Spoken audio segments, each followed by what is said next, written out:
original trilogy stories. Star Wars is kind of raised up. And then here you can see the Rebel Alliance symbol in kind of a glossy, I don't know what to call that, like a sticker. And the rest is matte, and with Darth Vader's helmet.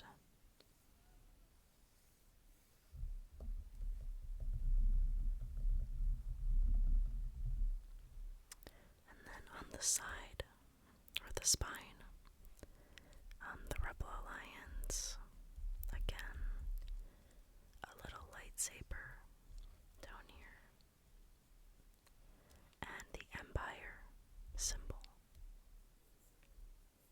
and the Star Wars logo again raised up here, and kind of glossy. Then on the back of the book,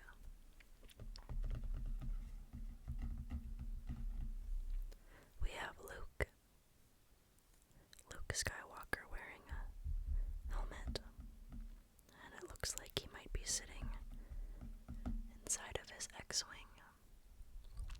This book was $16.99, but I thrifted it for about $5, I believe, and it's in an excellent condition. Just a little bit of wear on this one corner here. But other than that, I don't even know if it's been cracked open yet. I have not looked inside yet. So, on the back it says, "Join Luke Skywalker, Han Solo, and Princess Leia for one action-packed story after the next. This collection features 18 tales from the original Star Wars trilogy, beautifully illustrated by artist Brian Rood. Relive all the classic moments, from Darth Vader's search for the Rebel secret plans to the rebellion's triumph over the Empire and every adventure in between." And you can also see the Empire logo glossy over the top, so it's like a reversal of the cover. I don't know how many stories I will read tonight, but there's 18 in this book, and it's quite thick, so I don't think we'll be finishing it tonight, of course. So let me know what you think of this video in the comments, and if you want me to make this into a little bit of a series. And with that, let's get into the first story. Oh, also, what do you think of my blanket? It's just one of the Star Wars blankets that I have. I have a lot of Star Wars merch, like clothing and cosmetics and household items, and especially action figures. Let me know if that's something you'd be interested in seeing. Okay.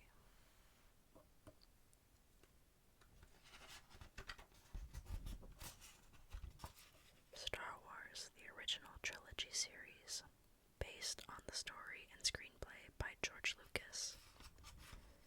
Illustrations by Brian Rood.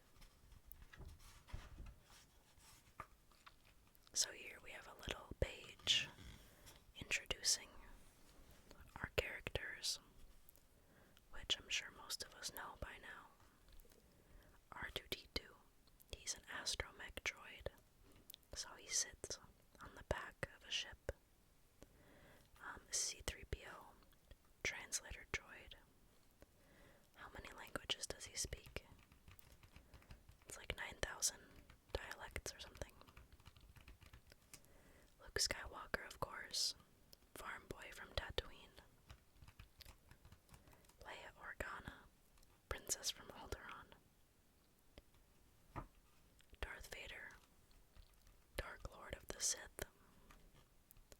Obi-Wan Kenobi, legendary Jedi Knight. Lando Calrissian, city. Love that city. I have the picture of it on my backpack. The Emperor, evil ruler of the Galactic Empire, Emperor Palpatine, Yoda, old and wise Jedi Master, living on Dagobah. In this picture, Boba Fett, mysterious bounty hunter, Han Solo, captain of the Millennium Falcon. Wow, he sure looks a lot like Harrison Ford. Chewbacca, Wookiee co-pilot of the Millennium Falcon.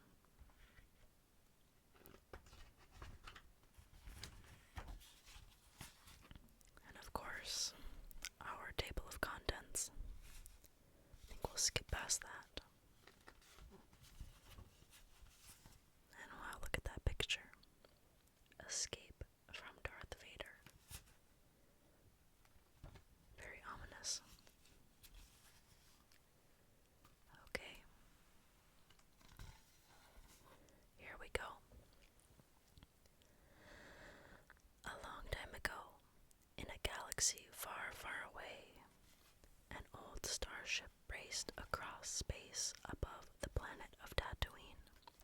Right behind it was a massive star destroyer of the Galactic Empire. Inside the fleeing ship, a tall golden droid named C-3PO rushed through the corridors, closely followed by his short blue and silver companion, R2-D2. "We're doomed," cried C-3PO, as laser bolts hit their starship. "There'll be no escape for the princess this time." The droid was right. With a loud clank, the Star Destroyer had captured the starship. And here you can see the Star Destroyer. Very, very big. And I guess down here must be their ship that's getting fired upon and probably taken into a tractor beam.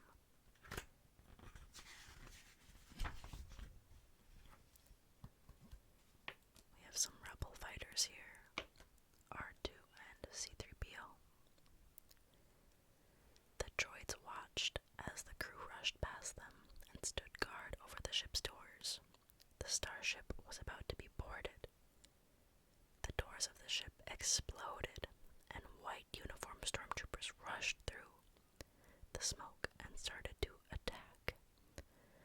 The droids tried to hide, but C-3PO cried out in alarm as laser bolts hit the wall next to him. R2-D2 peeped at C-3PO urgently. They had to get away before it was too late.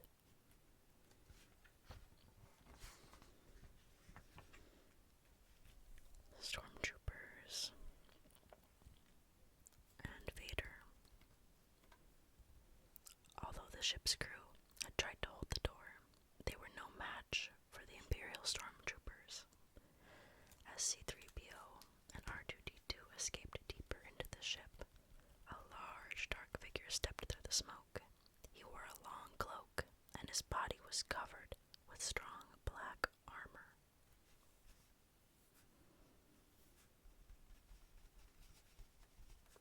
The stormtroopers quickly stood at attention and saluted the tall, silent figure.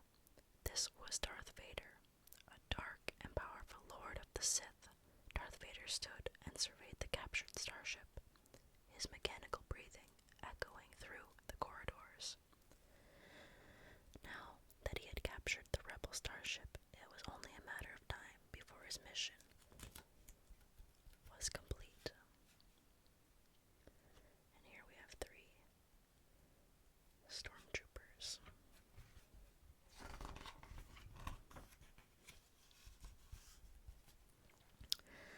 Meanwhile, in the confusion of the battle, C-3PO had lost sight of R2. C-3PO looked everywhere for his friend and finally spotted him down a long corridor of the ship. A mysterious woman was standing close to R2-D2. It was Princess Leia, a member of the Imperial disc into R2's domed head. The disc contained the secret battle plans of the Death Star, a weapon that Darth Vader and his allies in the Empire were building. As Leia quickly hid, R2-D2 peeped and wheeled over to C-3PO. "At last, where have you been?" C-3PO asked R2. Before the droid could answer, they heard stormtroopers drawing closer. R2-D2 whistled at C-3PO to follow him. They had to escape from the starship past. Iconic Leia giving a little message to R2. Nice artwork.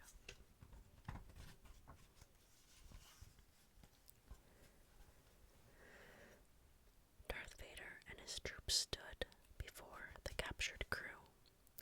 "The Death Star plans are not in the main computer," the trooper explained.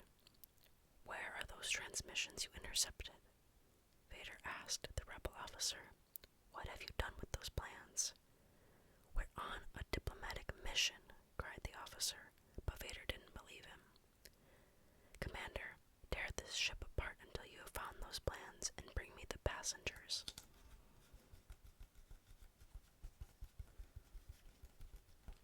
Hidden away in a corner of the ship, Princess Leia watched a group of stormtroopers. As a group of stormtroopers crept closer and closer to her hiding place, Princess Leia raised her blaster and shot at the troopers. She refused to be caught without a fight, but as Leia ran away, one of the stormtroopers' stun blasts hit her. Leia was captured.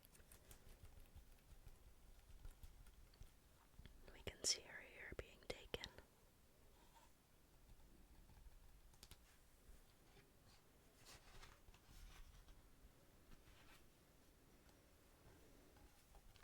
The next thing Leia knew, she was being led before Darth Vader. "Darth Vader, only you could be so bold," she said defiantly. She refused to tell Vader anything about the plans. She said she was a diplomat, nothing more. "You're a part of the Rebel Alliance and a traitor. Take her away," Vader told his soldiers. Darth Vader watched as two stormtroopers led Leia back to the Star Destroyer. If Leia didn't have these plans, who did? And here he is, wagging his finger right at her. R2 and C-3PO could hear the stormtroopers getting closer and closer. R2 whistled at C-3PO and explained why they had to hurry into an escape pod. R2 was on a secret mission for the princess and had to get off the ship right away. "Secret mission? What plans? What are you talking about? I'm not getting in there," C-3PO said. But a new explosion rocked the ship. C-3PO knew that if he didn't follow R2-D2 into the escape pod, he'd be caught by the stormtroopers. "I'm going to regret this," he said as the escape pod launched away from the ship and toward the nearby planet of Tatooine. And there's their escape pod. And there's the big red planet down below. Tatooine.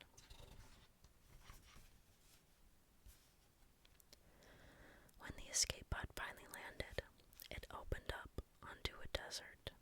There wasn't anything or anyone for miles. How did we get into this mess? I really don't know how. We seem to be made to suffer. It's our lot in life, C-3PO said. R2-D2 peeped in response and wheeled himself away from the pod. The droids had a long way to go. They were now the rebellion's only hope to stop Darth Vader and the Empire's dreaded battle station, the Death Star.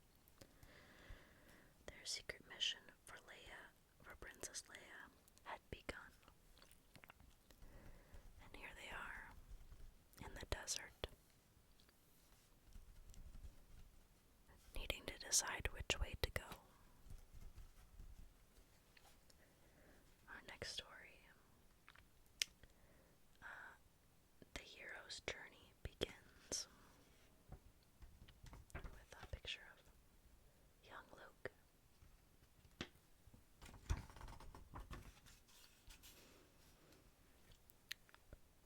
as long as he could remember, Luke Skywalker had wanted to go into outer space and be a pilot. Instead, he was stuck on the desert planet of Tatooine, helping his uncle and aunt on their moisture farm. Maintaining moisture evaporators that collected water to grow underground crops wasn't exactly the exciting life Luke had dreamed of. Little did Luke know that when he joined his Uncle Owen to purchase some droids, his life was about to change forever. And here he is standing, looking at the twin suns. The native Jawas escorted robots of all shapes and sizes out of their massive sandcrawler. Luke and Owen were looking for a droid that could speak many languages. "I'll take this one," Owen said, pointing to the Golden Protocol droid known as C-3PO. Luke also looked at a few astromech droids. Because of C-3PO's recommendation, Luke's uncle bought a blue one named R2-D2. Good on C-3PO, keeping them together since they're friends.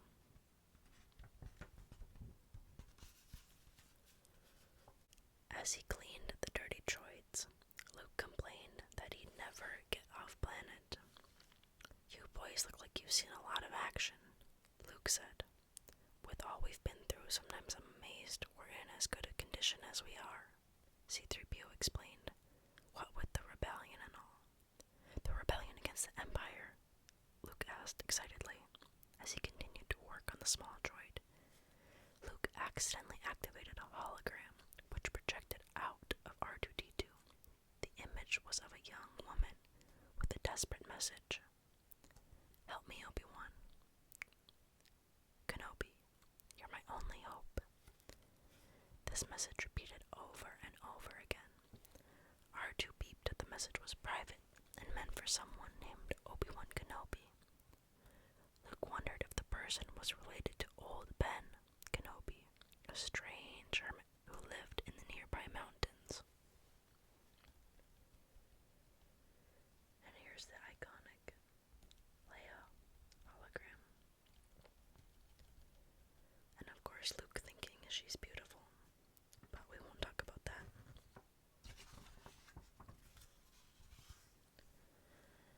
Later, Luke told his aunt and uncle that he was worried the droid they bought had been stolen and might belong to Old Ben Kenobi.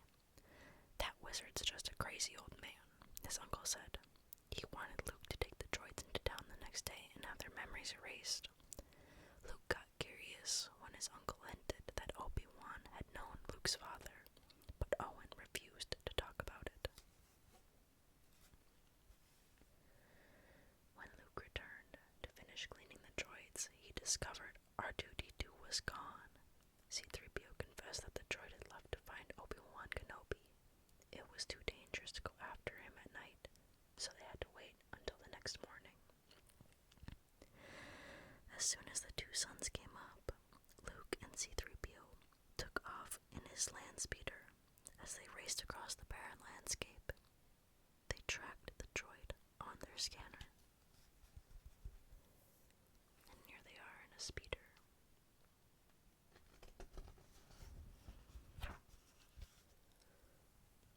They followed R2's signal up into the rocky hills far beyond the Skywalker farm.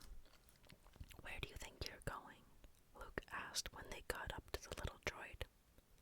But as they began to leave, R2 started beeping frantically. "There are several creatures approaching," C-3PO translated. "Sand people," Luke said. "Let's go and have a look." They didn't get far before they were attacked by the hostile Tusken Raiders. Luke was caught off guard and knocked unconscious. Scared, R2-D2 hid behind some rocks. The strange sand people seemed to want to do his friends harm. They were raiding Luke's land speeder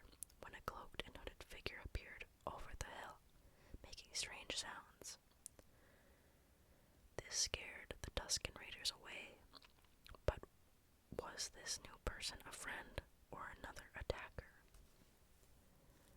And here's little R2 hiding, and a Tusken Raider standing over Luke.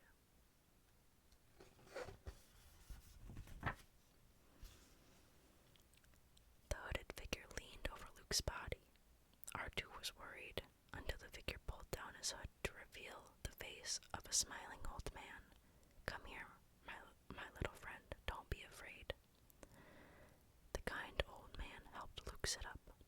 "Ben Kenobi, boy am I glad to see you," Luke said groggily. He explained why he followed the droid out there and asked if old Ben was related to Obi-Wan Kenobi. "Obi-Wan," said the old man.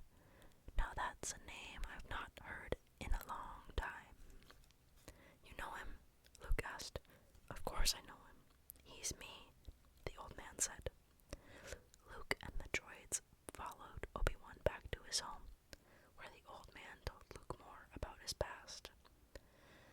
"I was once a Jedi Knight, the same as your father," Obi-Wan said, remembering. "He was the best star pilot in the galaxy, and a cunning warrior," the old man continued. "And he was a good friend. Which reminds me, I have something here for you. Your father wanted you to have this when you were old enough, but your uncle wouldn't allow it." Obi-Wan handed Luke his father's lightsaber. And here's Obi-Wan.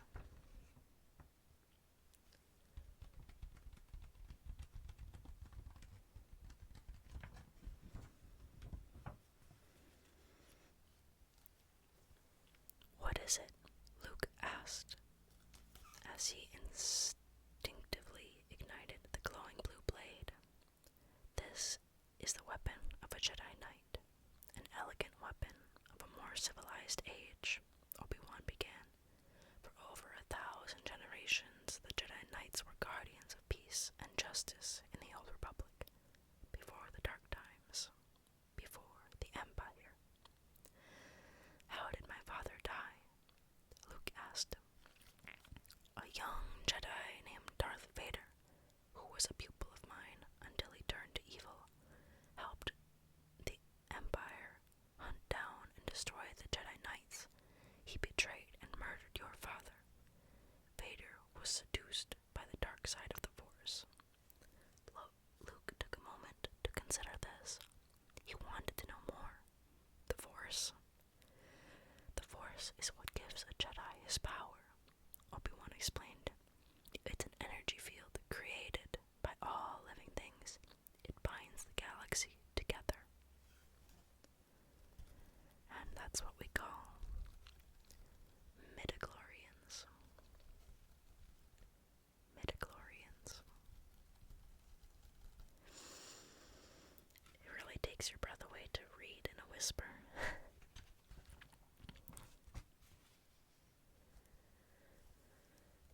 Luke reminded the old man about the important message. Just as Obi-Wan was about to inspect R2-D2, the droid began playing the message, this time in full. The hologram of the girl once again spoke. "General Kenobi, years ago you served my father in the Clone Wars. Now he begs you to help him in his struggle against the Empire." The rest of the message explained that secret information vital to the rebellion was stored in the R2-D2, who needed to be taken to the distant planet of Alderaan. It was up to Obi-Wan to help. He asked Luke to join him, but Luke said no. He was already in trouble, and he had work to do. "You must do what you feel is right," Obi-Wan said, disappointed. Luke offered to take Obi-Wan to the nearest spaceport, but on their way, the pair ran into the wreckage of the Jawa sandcrawler. After a closer look, Obi-Wan realized it was an attack not from the Tusken Raiders, but from Imperial stormtroopers. "Why would Imperial troopers want to slaughter Jawas?" Luke asked. Then he realized they were looking for the droids. That would lead them back home. land speeder and rushed home, but it was too late. His home had been destroyed. His aunt and uncle had been killed.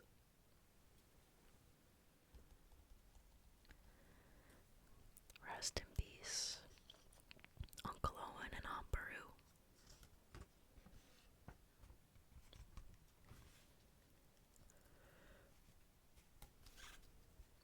There's nothing you could have done had you been there, Obi-Wan said, trying to console Luke. But Luke was angry. He was also determined. I want to come with you to Alderaan. There's nothing here for me now. Luke took a deep breath. I want to learn the ways of the Force and become a Jedi like my father.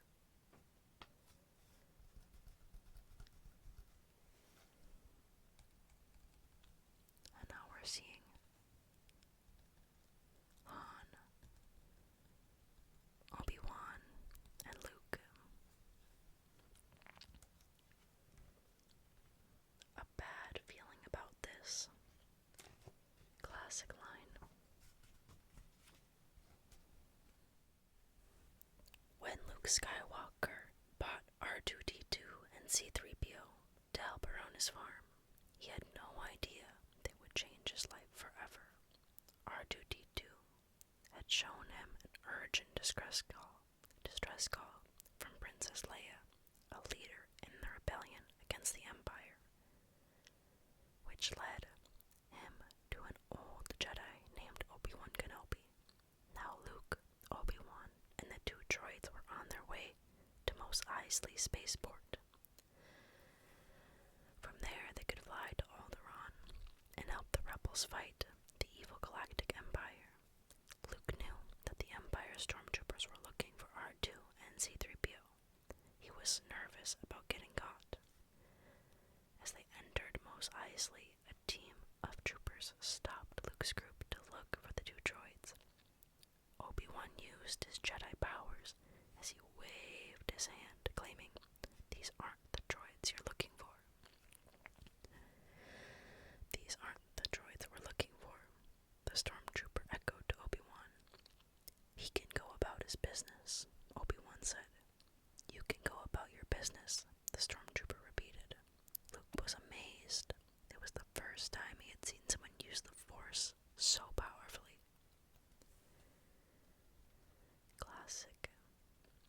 Classic scene.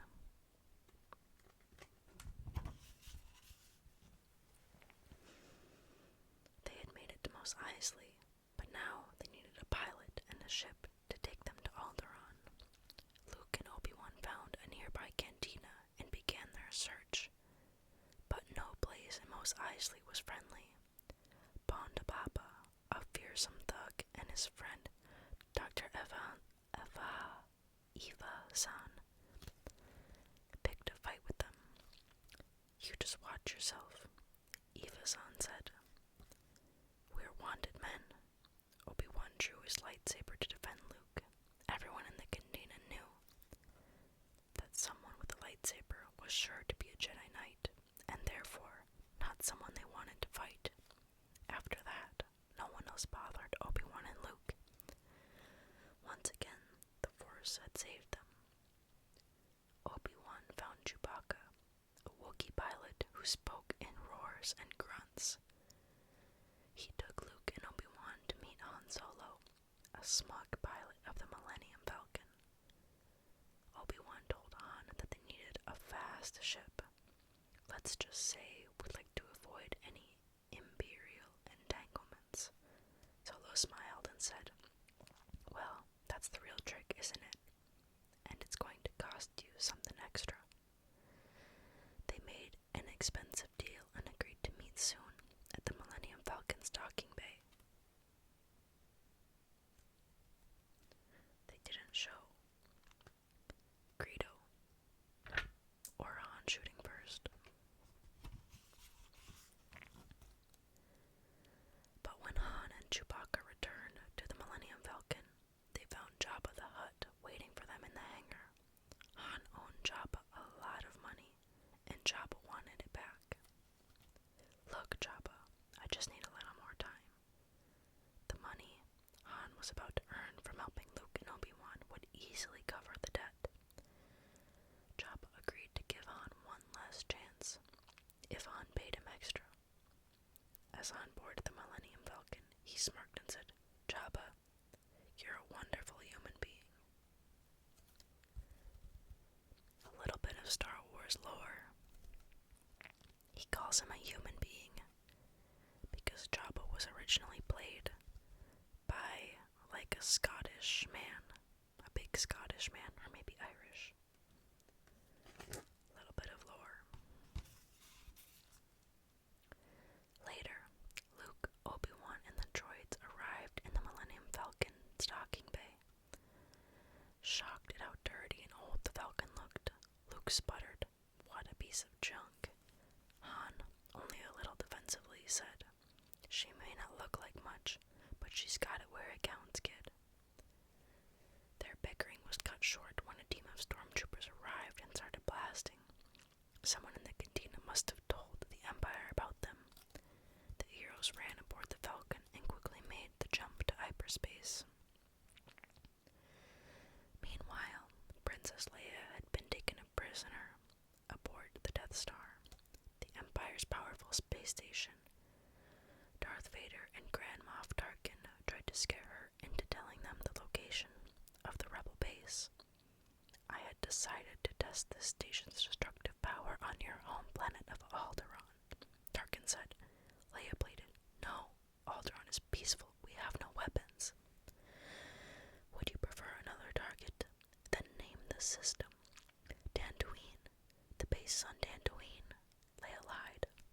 Even though Tarkin believed her, he decided to destroy Alderaan anyway. He wanted to demonstrate, once and for all, the power of the Empire. So very sad for Leia, being taken prisoner and having to watch her own planet be destroyed.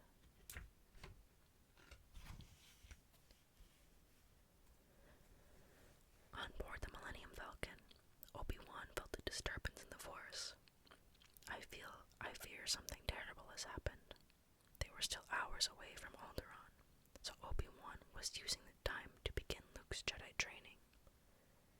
He taught Luke how to block a floating droid's laser blasts with his father's lightsaber.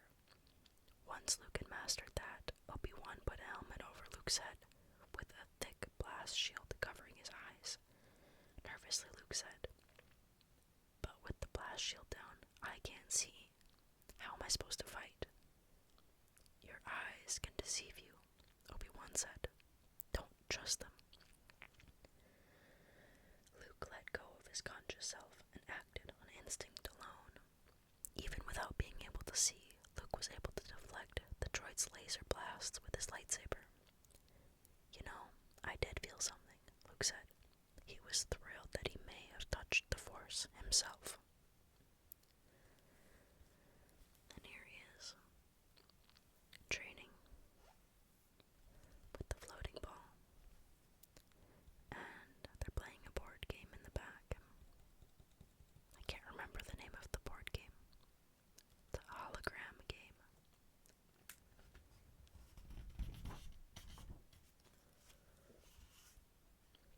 A big, beautiful picture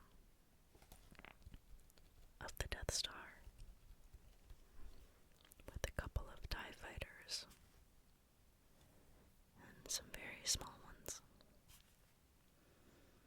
When the Millennium Falcon came out of hyperspace, they found themselves in an asteroid field. "Our position is correct, except no Alderaan," Han said, confused. As the Falcon flew throughout the asteroids, Han spotted what he thought was a small moon. Luke, overcome with a sense of dread, said, "I have a very bad feeling about this." As the group came closer, they realized it wasn't a moon at all. It was the most massive and frightening space station ever built, the Death Star. Before they could fly away, the Death Star trapped them in a tractor beam. Even with the Falcon's reverse thrusters on full, the ship could not break free from the Death Star's pull. Han knew the stormtroopers would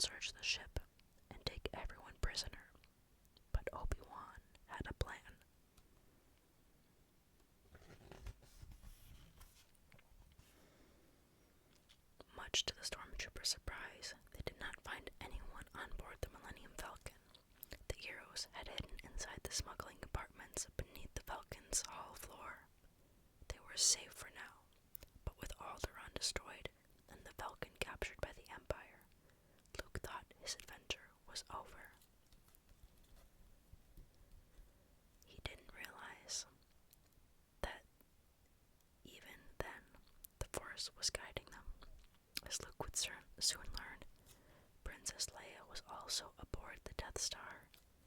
That meant a new rescue mission for Luke and a glimmer of hope for the Rebel Alliance. There's Han, Luke, Obi-Wan, hiding. And in the next picture, Luke and Leia. Luke wearing some stormtrooper armor. But I think that's where we're gonna stop for today.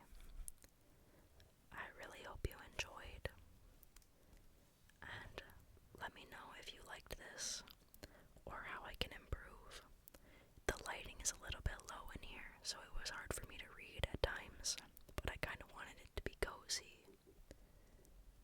And also, I lose my breath really fast while reading, and reading in a whisper is difficult. But regardless, I still hope you enjoyed. And with that, I say to you, good night, and may the Force be with you.